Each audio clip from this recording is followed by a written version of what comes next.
ഈ man power supply ജനങ്ങളെ ഈ ലേബേഴ്സിനൊക്കെ കൊണ്ടുവരുന്ന ആളുകൾ പൊരി വെയിലത്ത് ഗവൺമെന്റ് പറയാണ് ഇത്ര സമയം നിങ്ങൾ 3 മണി മുതൽ 4 മണി അല്ലെ 11 മണി മുതൽ 2 മണി വരെ എന്നൊക്കെ പറഞ്ഞാലും വെയിലിന്റെ ചൂട് മുതലാളിമാർക്ക് അറിയാമല്ലോ. ആ ഒരു 2-3 മണിക്കൂർ ഇരിക്കട്ടെ, 3 മണി വരെ എന്ന് പറഞ്ഞു. നിങ്ങളൊരു 3:30 പുറത്തിറങ്ങി നോക്കി എന്താണ് വെയിലിന്റെ ചൂട്. ഒരു 4 മണിക്ക് പുറത്തിറങ്ങി എന്താണ് ഇവിടുത്തെ സമ്മർ ഹോട്ടൊക്കെ. ആ ഒരു ചൂട് നമുക്ക് സഹിക്കാൻ പറ്റുന്നുണ്ടോ? ഇല്ല. ഈ പട്ടിണി പാവങ്ങളായ പച്ച പാവങ്ങൾക്ക് വളരെ ചെറിയ നക്കാപ്പിച്ചെന്നൊക്കെ പറയുന്ന ശമ്പളവും വാഗ്ദാനം ചെയ്ത് അവര് കാലങ്ങളോളം കടബാധ്യതകൾ വരുത്തി വെച്ച് നാട്ടിൽ നിന്ന് ഇവിടെ വന്നിട്ട് ഈ പാവങ്ങളെ വെയിൽ കൊടുത്ത് വെയിലിൽ വെച്ച് അവരെ ശിക്ഷിക്കുകയാണ്. ഇതൊക്കെ അള്ളാഹുവിന്റെ മുമ്പിൽ വലിയ ശിക്ഷ കിട്ടുന്ന കുറ്റകൃത്യങ്ങളാണ്.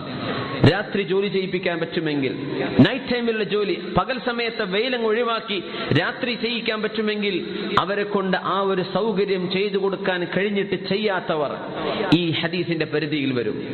ആളുകൾക്ക് ശമ്പളം കൊടുക്കാനുണ്ടായിട്ട് വകയുണ്ടായിട്ട് കൊടുക്കാതെ ബന്ധിപ്പിക്കുന്നത് ശിക്ഷയാണ്. ഒരു മനുഷ്യനെ തന്റെ കുടുംബത്തിലേക്ക്, തന്റെ മക്കൾക്ക്, കുട്ടികളുടെ ഫീസിന്, കറണ്ടിന്, അതിന് ഇതിനൊക്കെ അയക്കേണ്ട പൈസയാണ് ഈ മുതലാളി കൊടുക്കാതിരിക്കുന്നത്. ഗ്രോസറിയിലും നമ്മുടെ കഫ്തീരിയകളിലും ചെറിയ സ്ഥാപനങ്ങളിലും വലുതിലും ഒക്കെ ജോലി ചെയ്യുന്ന ആളുകളെ ശിക്ഷിക്കുന്നത് അള്ളാഹുവിന്റെ അദാബിന് കാരണമാണ്. ശിക്ഷിക്കരുത്, മനുഷ്യരെ ശിക്ഷിക്കരുത്. ഇന്നല്ലാഹ യുഅദ്ദിബുൽ ലദീന യുഅദ്ദിബൂന അന്നാസ ഫിദ്ദുനിയ. ജനങ്ങളെ ഇവിടെ വെച്ച് ശിക്ഷിക്കുന്നവരെ നാളെ അള്ളാഹു ശിക്ഷിക്കുമെന്ന് പരിശുദ്ധ റസൂൽ സ്വല്ലല്ലാഹു അലൈഹി വസല്ലം തങ്ങൾ പറഞ്ഞിട്ടുണ്ട്. അള്ളാഹു കാത്തുരക്ഷിക്കുമാറാകട്ടെ.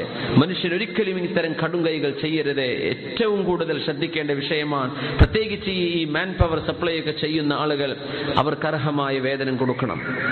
അവർക്ക് എന്താണോ നിങ്ങൾ വാക്ക് കൊടുക്കുന്ന വാക്ക് നിങ്ങൾ പാലിക്കണം. മനുഷ്യരാണ് ആഫ്റ്റർ ഓൾ.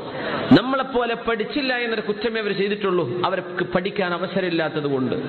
നമ്മളെപ്പോലെ നമ്മുടെ നാട്ടിൽ ജനിച്ചില്ല എന്നുള്ളൂ. നമ്മുടെ രാജ്യത്ത് ജനിച്ചവരാണവർ. മനുഷ്യരാണ്. മജ്ജയും മാംസവും ഭാര്യയും കുട്ടികളൊക്കെ ഉള്ള മനുഷ്യന്മാരാണ്. വെയിലത്ത് നിർത്തി അവരെ വെയിൽ കൊള്ളിച്ച് ശിക്ഷിക്കുന്ന പണി ഒരിക്കലും ഒരാളും ചെയ്തുകൂടാ.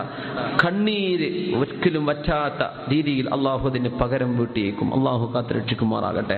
അതുകൊണ്ട് എത്രയും പെട്ടെന്ന് അത്തരം വിഷയങ്ങൾ വന്ന അപാകതകളൊക്കെ തിരുത്തിയിട്ട് ആളുകളുടെ ഹക്കടപാടുകൾ കൊടുത്തിട്ട് ക്ലിയർ ആക്കിയേക്കണേ.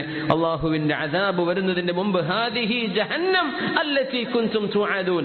ഞാൻ പറഞ്ഞില്ലേ ഇതൊക്കെ ചെയ്താൽ നരകമുണ്ടെന്ന്. ആ നരകമേതാ നിങ്ങളെ കാത്തിരിക്കുന്നു എന്ന് നാളെ മുജ്രിമീങ്ങളോട് പറയപ്പെടുമെന്നാണ് സൂറത്തു യാസീനിലെ 63-ാമത്തെ ആയത്ത് നമ്മൾ പഠിപ്പിച്ചുകൊണ്ടിരിക്കുന്നത്.